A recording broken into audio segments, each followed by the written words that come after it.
I don't really fool myself on thinking I know anybody after a Play It Loud interview. I've loved 20-year-old mysteries parading as people, and I've stared long enough and more than a few times at a stranger in a Sunday morning mirror. I don't pretend to know anybody all that well. That's why I still like so many people, I guess. I'm constantly surprised with the twists and turns.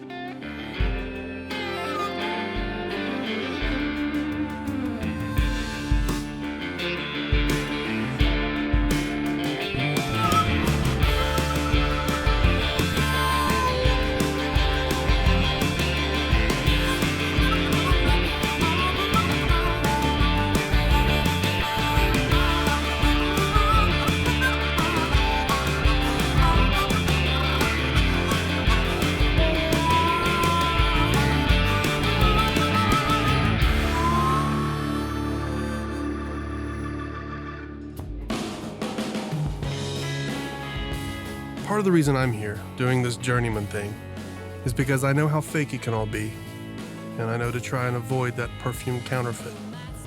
The written down questions parading as conversation, and the cover the bases answers to the teed up softball queries we've all heard before.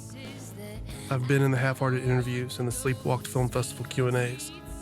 So I don't pretend I've walked out of all of our episodes with a brand new best friend and a bag of magician's secrets. I share a drink, maybe a laugh or story. I learn what I can from what they give me.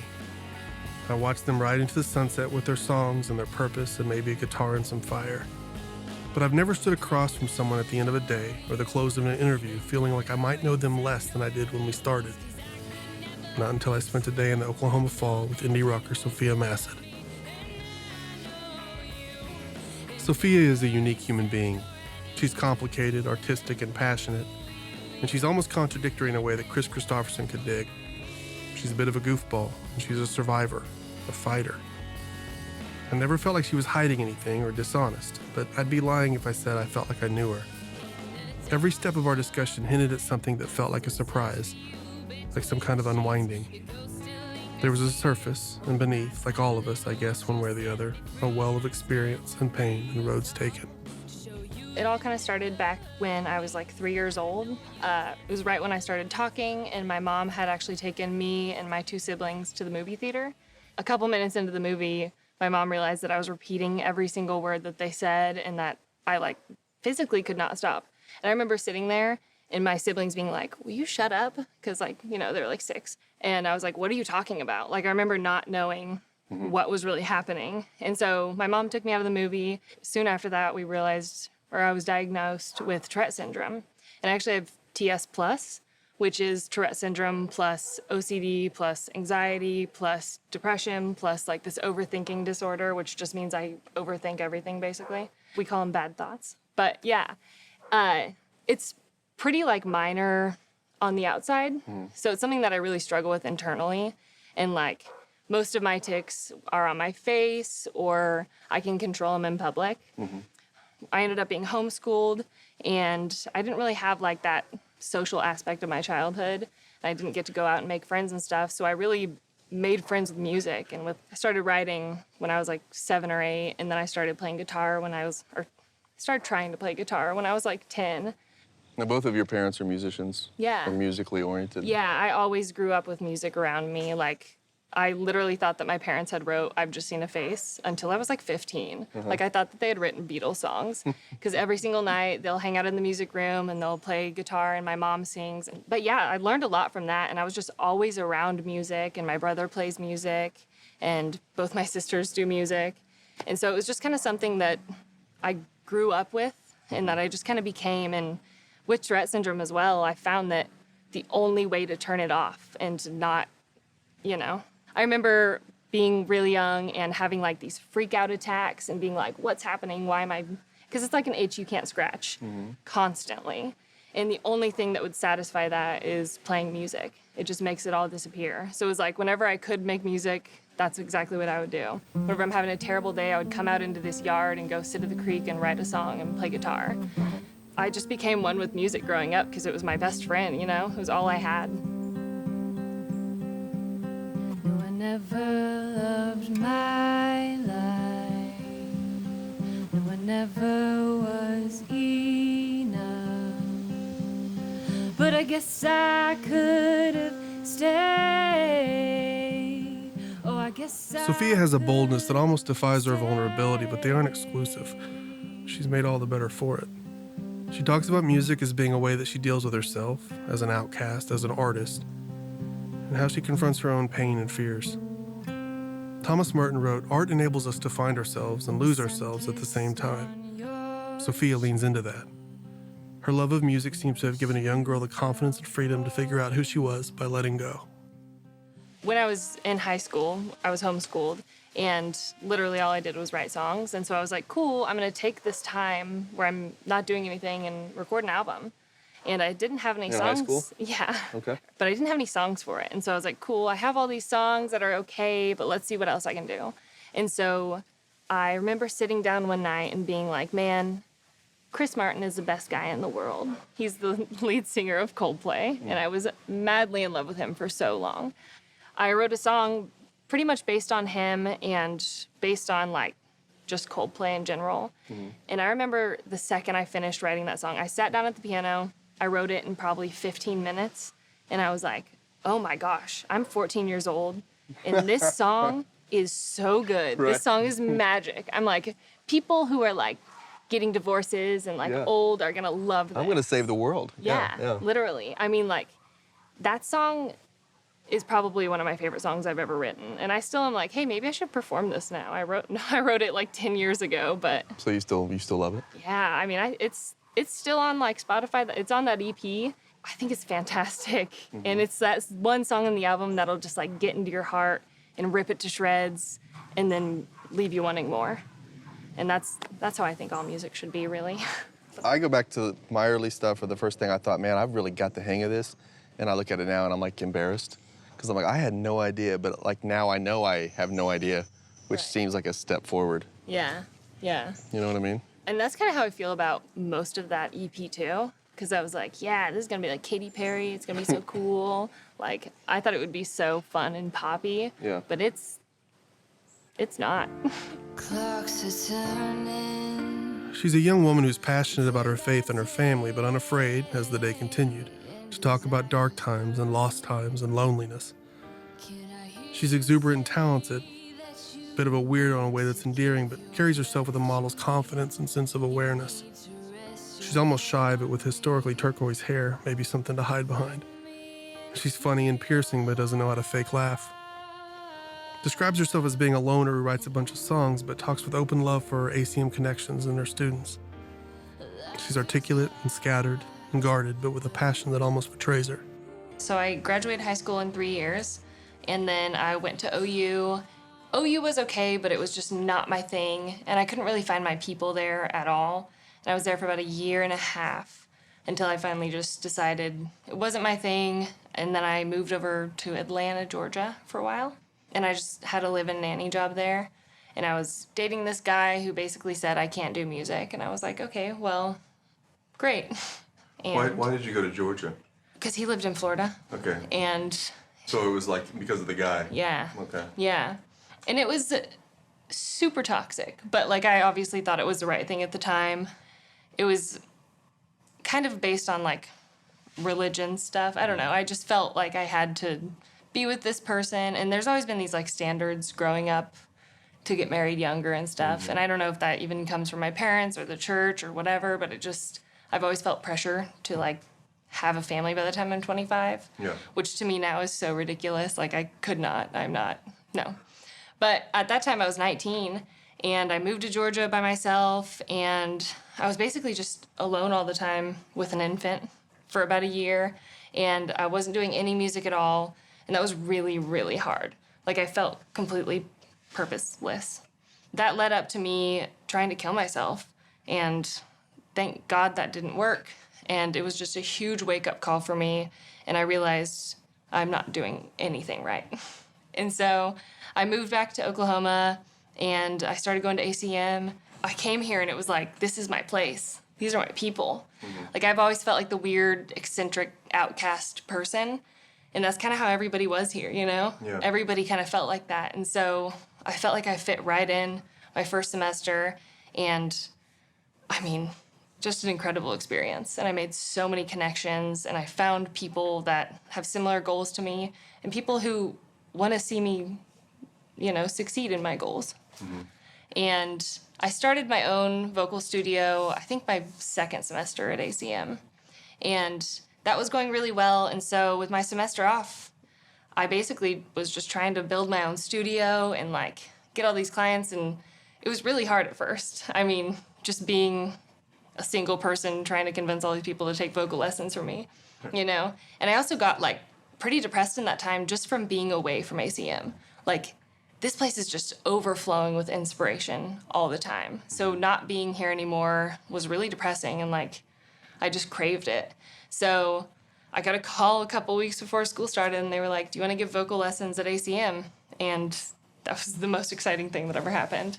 And yeah, I've been here for about a year and a half, and I've been teaching lessons here and at home, and I feel like I'm living my best life. I always imagined teaching would be my plan B, but it's on par with my plan A, Yeah. I want to be a performer and a teacher. Teaching has taught me more than I could ever teach people, I feel like. I learn from my clients every single day. I mean, what a wonderful life it is for my job to be helping people find their voice and find their passion and find their sound. And I love giving my students opportunities to go perform, and we do a monthly showcase at VCDs. And that's super fun because these people have never been on stage get to go up there and face their fears, and I can be there to cheer them on.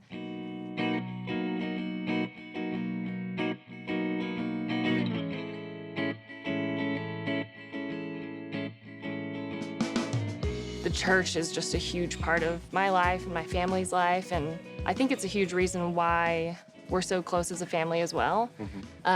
Orthodoxy is the most beautiful thing in the world, in my opinion. Yeah. And there's so much just tradition in it that even me and my siblings, as we get older, we want to keep holding on to all that tradition and just our Lebanese culture tradition. Obviously, that's a crucial part of someone's upbringing. If they grow up in a religious home, that becomes part of who they are and their DNA. Yeah.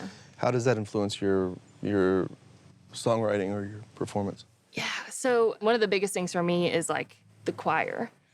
We don't use any instruments, and so it's just all this beautiful old music. It honestly reminds me of the Lord of the Rings a lot. You know how you just feel in the Shire. Yeah, yeah. And it just feels so safe and calm. And I think a lot of that just beautiful music has kind of sculpted the way I make music in a way. Yeah, I think that was a big part too as to why I really fell in love with the church on my own. Because I grew up in the Orthodox church. Yeah. But everybody kind of has their own journey where they step back and find their own stuff. But I think I found my way back because of obviously the beautiful, deep tradition, but also the music. It's incredible, and it is just overbearingly beautiful. And oh, those eyes, they captivate me, just like Apollo skies. And We've talked a lot about your journey and your experiences and how you got to where you are now. What's next? What do you want? What do you want next? Where are you going? Yeah. So I think about this all the time, because I've always grown up thinking, oh, I want to be a pop star, I want to be on stage, I want to have a #1 hit. But the more I see kind of that industry, the less I want it, Really, to me, I just want to feel like a successful, respected musician and be able to have my music in the world and not feel all the pressures of the world, And so, long story short, I have this really vivid memory of being at the Speakeasy, and we had this huge show a couple of years ago. It's at the drop of my song Alone at Night. It's normally just me and drums, and I remember looking out on the crowd, and it's just me in the audience singing the lyrics to this song that I wrote. And that, just filled me with joy and lit a fire under my feet, and I live for that. I mean, when I'm on stage, I'm home, and having people experience that with me, I just want to experience that a million times again, you know? Yeah. That is the best feeling in the world. So really my goal in life is to just have more of those little moments, you know? Yeah. And to just be able to perform on stage and share my music with people. Let me ask you a question. With COVID having shut down so many live gigs, and that's Yeah. such a huge, not only financial aspect to Right. music, but also that connection. Like what Yeah. do you miss most about playing?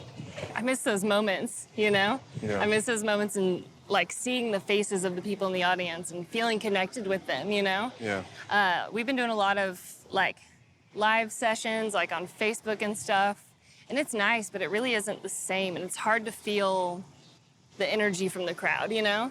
Really, it's been tough, Yeah. but we're really looking forward to it, and I've been working really hard on like having the best performance I can for whenever we do go back on stage and perform. Because you speak very passionately about songwriting, Yeah. which is very isolated, sounds bad, but it's a very personal, Yeah. vulnerable thing to do. Right. And then you get excited about performing. Is there one Yeah. that feeds you more, or how do they feed you differently? Yeah, that's a good question. You know, when I think of myself as very 50-50, introverted, extroverted. Yeah. And I think that's it right there is like, I need to be alone and to be locked in a studio for hours and just writing by myself. But then equally, I need to be on stage and I need to be feeling the music with everyone around me, you know? Yeah. But even on stage, sometimes I'll feel almost alone in like how raw I can be, you know? Yeah. So it's almost like I can exhibit that raw passion and just that like solitude when I'm on stage, you know? Yeah. I really trust in my own ability to like perform it well, and it just like, I get that same kind of excitement and energy from both of them. And I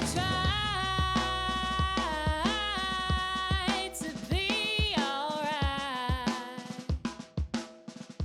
When you talk about your art in such a personal way and as a tool to deal with things and to deal with yourself and to, you know, and to heal, Yeah.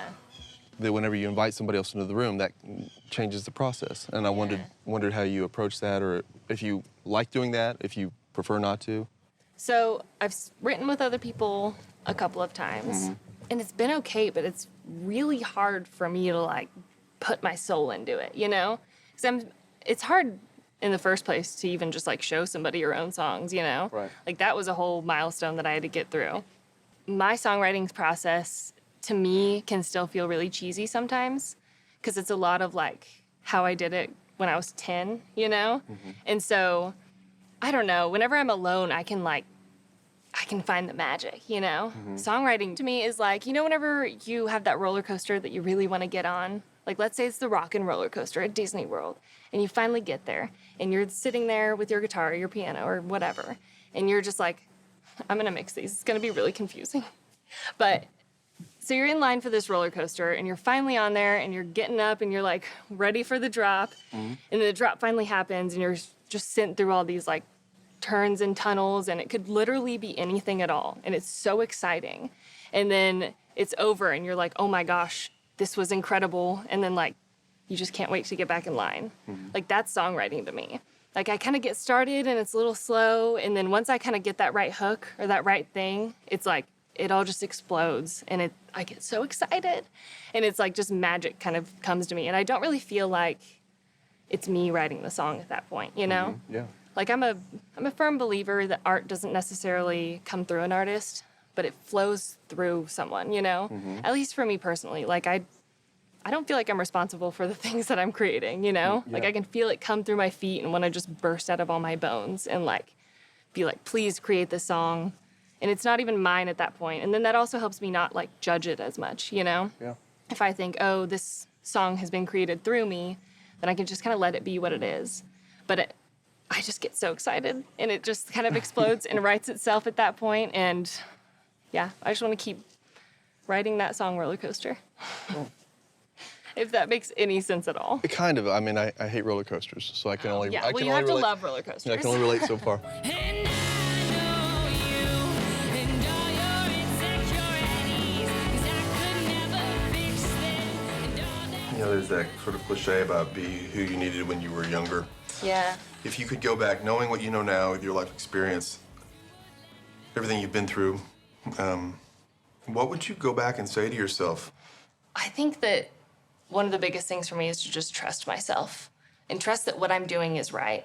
Because a lot of what I've done is like just question my own decisions and my own music. And I've always been this weird, like outgoing, eccentric person. And even as a kid, like growing up, everybody was like, can you just calm down a little bit? Like I was that kid who would come around and just like talk to everyone and be like, so what's your brain thinking about right now, you know? Right. And like, as I grew up, I started just forcing myself into this box and trying to conform to what I thought I needed to be and just like being this pretty sweet girl and like, you know, as I continue to try to break out of that box, like I feel like I'm a pretty cool person and I'm really proud of that. And that took me a really long time to even like realize a tiny bit of that, you know? Yeah. And so I think for me, like, just trust yourself, trust your art, trust the art that's flowing through you. And she's so beautiful. Every man It's all a journey. wants to be Music, film, whatever your chase may be. You show me an artist who got where they were going, and I'd say if the muse is still kicking, you're gonna be looking for another perch soon enough. I think creatives are like sharks that way. Keep moving or stop breathing. Keep chasing dreams and songs and moments. and I That's the only way to breathe. that you In his book, The War of Art, Stephen Pressfield writes, "The professional does not permit himself to become hidebound with one incarnation, however comfortable or successful. Like a transmigrating soul, he shucks his outworn body and dons a new one. He continues his journey." Sophia is on a journey, ever growing and changing and challenging, an artist, a songwriter, a musician, a mentor, and a voice. And if we listen close enough and lose ourselves a bit, she just might show us something we were looking for. It might just be ourselves.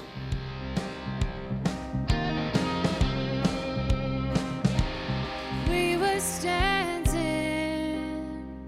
by the ocean when you told me that you want me, and I like it.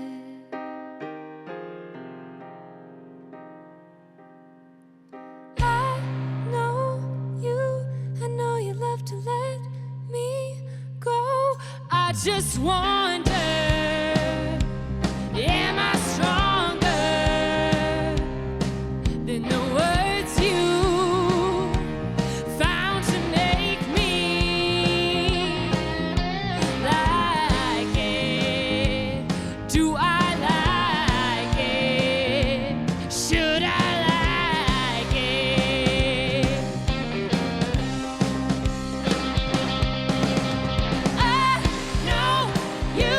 I know you love to let me go. I know you love to let me go. I know you love to let me go. I know you love to let me go.